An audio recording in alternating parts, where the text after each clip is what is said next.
Arrives in Britain on his state visit next week, he's likely to be greeted by a slew of protests. One of the issues driving condemnation of the president is his hardline stance on abortion. Both Republicans and Democrats are energising their bases with the issue ahead of the 2020 election, and it's become a key battle in the increasingly bitter culture war in America. A number of US states, emboldened by a supportive president and an increasingly anti-abortion Supreme Court, are passing laws that restrict access. This Friday, Missouri may make history by becoming the first state in 45 years to no longer offer the procedure anywhere.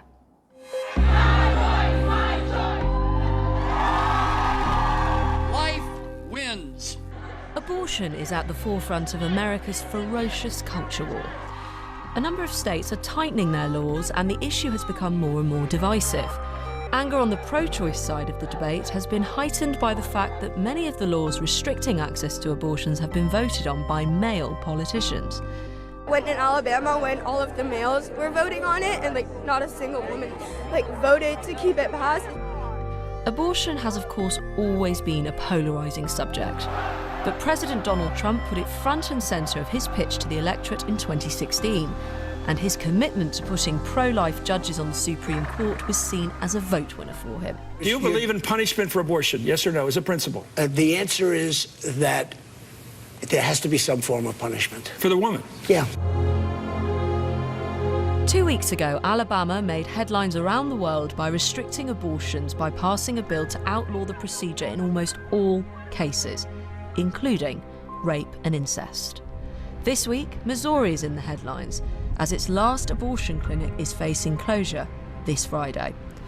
This would make Missouri the first state in the United States without access to abortion services since 1974, a year after abortion was made a legal right by the Supreme Court in the historic Roe v. Wade ruling.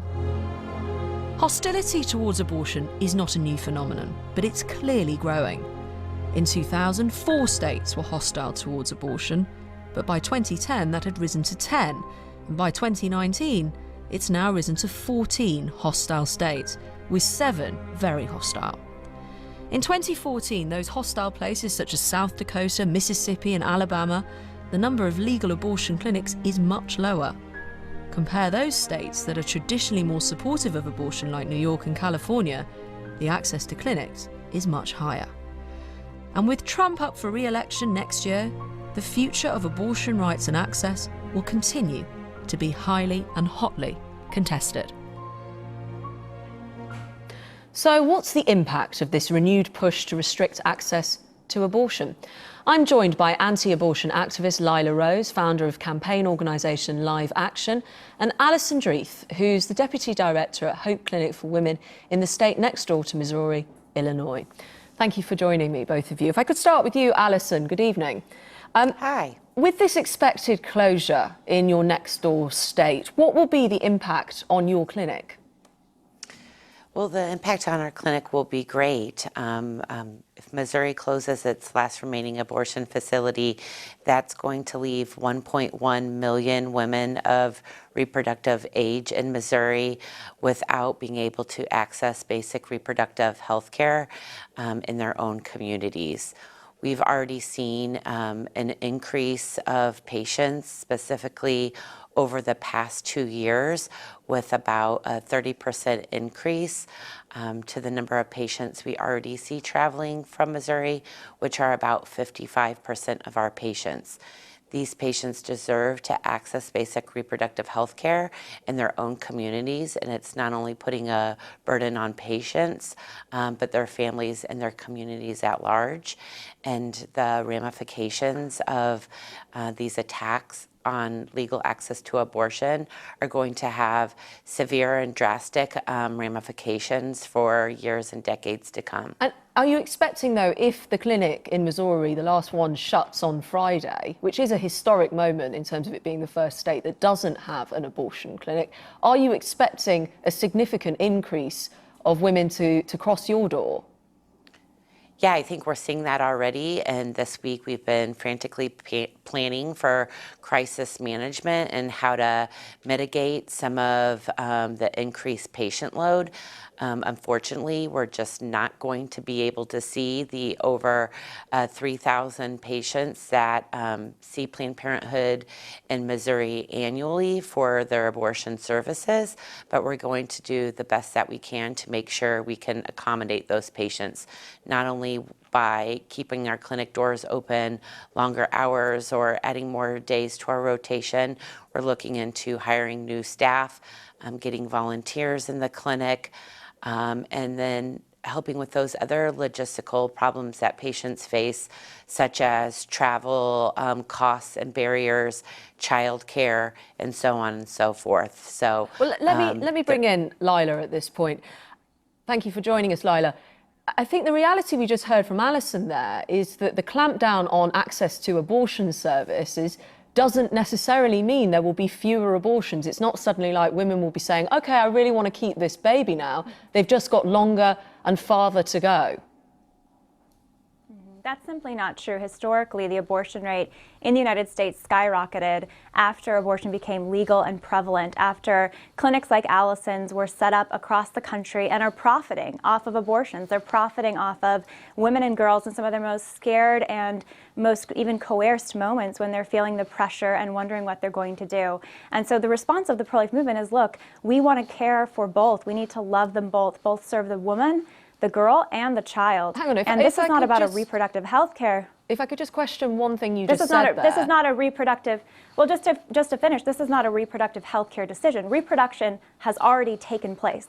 Okay. There's already a human life in that woman's womb, and that life deserves legal protections, and that's the point here. We need to defend human rights for all humans, and we should not treat them like they don't exist. They do exist, and their lives matter, just like our lives, and we need to defend them and provide them legal protection. But if I could pick you up on an inaccuracy there, you said that abortions skyrocketed after it became legal. Well, that's when official data became available. Backstreet abortions were going on, illegal, dangerous abortions were going on. If I could just finish my point. So what I'm trying to say to you is... That's incorrect. You're incorrect. The Washington Post did... I'm going to finish the question, which is that you don't have data about illegal abortions. But you don't have data about it. So what I'm trying to say to you is clamping down on abortion access, it's a genuine question, won't necessarily mean that people continue to go forward with that pregnancy. What it may mean is that people are forced to illegal and backstreet solutions, which history has shown us. There has been data collected, there have been studies done, and it was in the thousands or tens of thousands before abortion's legalization in the United States, and now it sometimes passes the 1 million mark. The reality is when abortion shops are on most street corners in every city, when abortion is presented as a positive thing, as a good thing, as empowering to women, then yes, it changes the game. But the reality is abortion is traumatic. Abortion takes the life of an innocent human being. I mean, the science is conclusive here.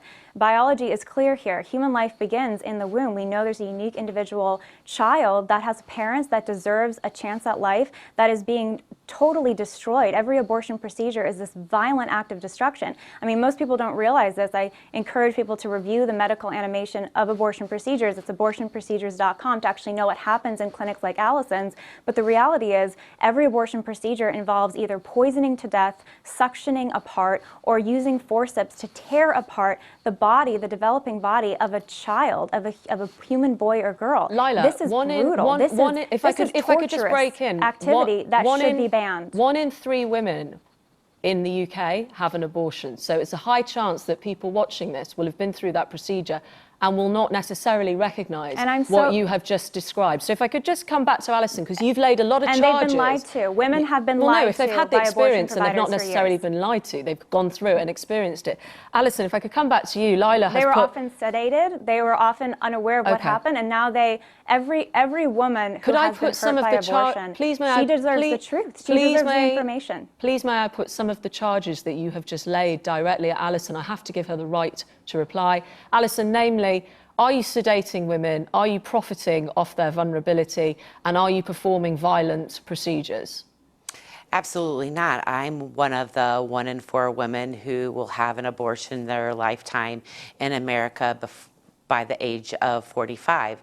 I did a medication abortion in the comfort of my own home, and it was very empowering for me. It was a decision that I made along with my husband and privately with our doctor, and the lies and the hateful rhetoric that your other guest is spewing right now is the same things that are coming down from the President of the United States, from other right-wing and Republican elected officials and activists, and that's what has really brought us here to this day, where Missouri could be the first state in the country to have no abortion clinic at all. Well, that's very dangerous to be. What we shall see what happens. Leaving out is the fact that what Alison's leaving out, the Missouri clinic is being closed because they can't comply with basic standards.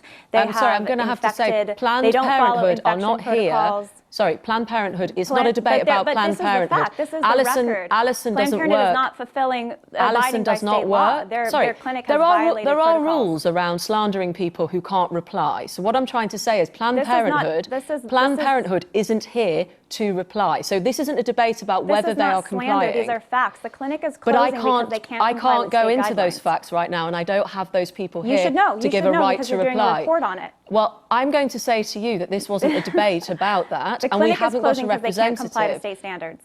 There is a debate about that. They may have their license renewed, so we will have to see. Alison, Dreith, Lila Rose, it's being revoked thank you very because they're not much. fulfilling standards. Thank you. Have a good night. If there's one thing we can all agree on, it's that we are in a country in crisis. One man with a view on how to deal with a deeply entrenched sense of national malaise is the Pulitzer Prize-winning writer Jared Diamond. Bill Gates has recommended everyone reads his latest book, Upheaval, which suggests national leaders can learn something from how individuals deal with crises. He's been visiting the UK, and I asked him if another referendum could offer a route out of Britain's severe crisis, as he put it. To me, it seems like the best way of dealing with the problem is to have another referendum with appropriate ground rules for the referendum and to have an honest discussion before the referendum. It would be perfectly acceptable, it seems